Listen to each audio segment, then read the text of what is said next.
नमस्कार दोस्तों, आज की कहानी है माँ पापा की संपत्ति के हिस्से। महक दीदी कल वकील साहब आ रहे हैं वसीयत के कागज लेकर। माँ बाबूजी की अंतिम इच्छा थी कि वसीयत जब पढ़ी जाए तब आप भी वहाँ हो, और वकील साहब ने भी आपकी मौजूदगी में ही वसीयत पढ़ने के लिए कहा है। तब कल आप आ जाना जरूर दीदी, महक के भाई अविनाश जी ने कहा। उधर से महक जी ने केवल हाँ बोलकर फ़ोन रख दिया। महक जी की माँ पहले ही इस दुनिया से जा चुकी थी और अभी महीने भर पहले उनके बाबूजी का देहांत भी हो गया था।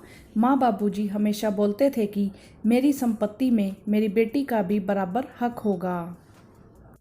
महक जी को पता था बाबूजी ने वसीयत में उनका हिस्सा भी रखा है, तभी उनको उनके भाई बुला रहे हैं। महक जी दो भाइयों की इकलौती बहन थी। महक जी को अपने भाइयों से सिर्फ प्यार और सम्मान चाहिए था, इसके अलावा कुछ नहीं। दूसरे दिन महक जी अपने पीहर पहुंच गई।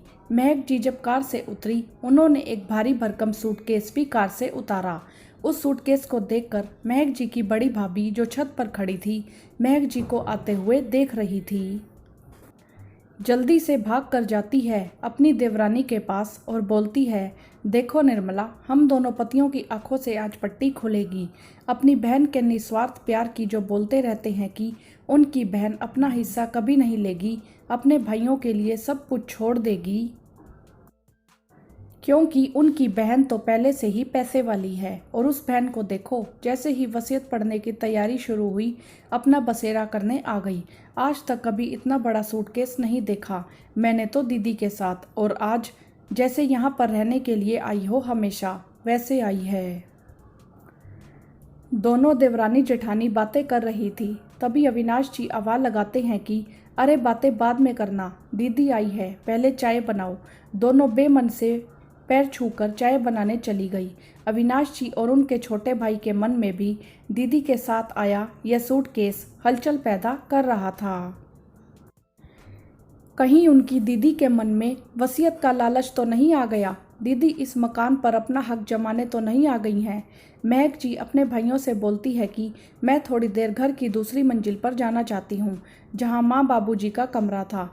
उधर रसोई में दोनों देवरानी जेठानी का ध्यान चाय बनाने में कम और महक जी की बातों पर ज़्यादा था। जैसे ही महक जी दूसरी मंजिल पर गई, दोनों अपने पतियों से बातें करने लगी कि देख लिया अपनी प्यारी बहन को, अरे चाहे कितना भी पैसे वाला हो, अपना हक नहीं छोड़ता। अब देखना, अपना सबसे पसंद का हिस्सा लेगी। बड़े आए अपनी बहन की दिलदारी की बात करने वाले।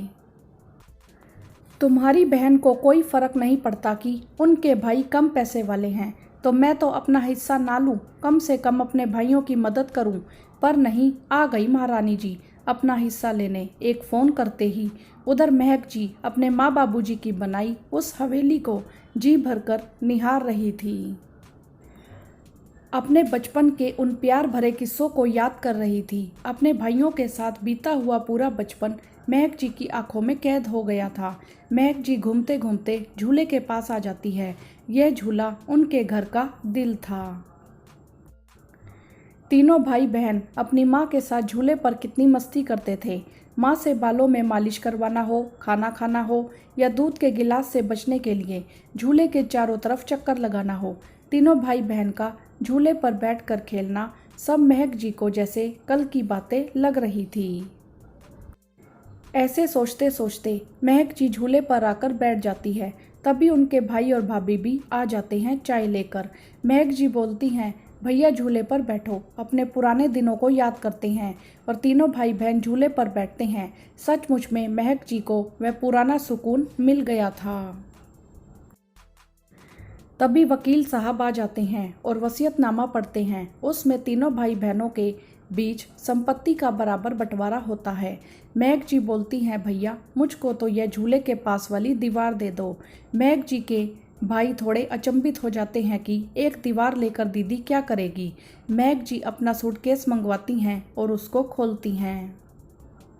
सूटकेस में महक जी के बचपन की, उनके माँ बाबूजी और भाइयों के साथ बिताए हुए खूबसूरत लम्हों की खूबसूरत फ्रेम में सजी हुई तस्वीरें थी।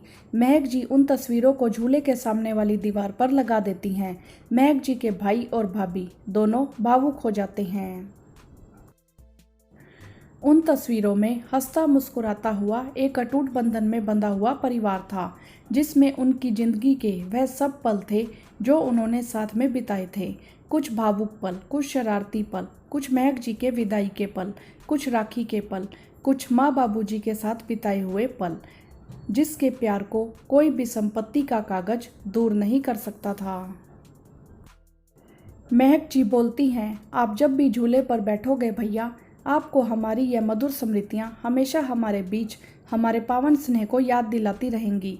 मुझको संपत्ति में हिस्सा नहीं भैया, स्मृतियों के किस्से चाहिए। ऐसा बोलते हुए महक जी की आंखें भर आई और तीनों भाई बहन गले मिले, गले मिलकर खूब रोए। इन आंसुओं में भाइयों के सारे गिले शिकवे दूर हो गए। अब इन आंखों में सिर्फ और सिर्फ सुंदर स्मृतियों का बसेरा था। महक जी जब घर से विदा होती हैं तो उनके भाई और भाभी बोलते हैं, दीदी ये मधुर स्मृतियाँ हम लोगों को देने के लिए आपका बहुत बहुत शुक्रिया, और नम आंखों से महक जी को विदाई देते हैं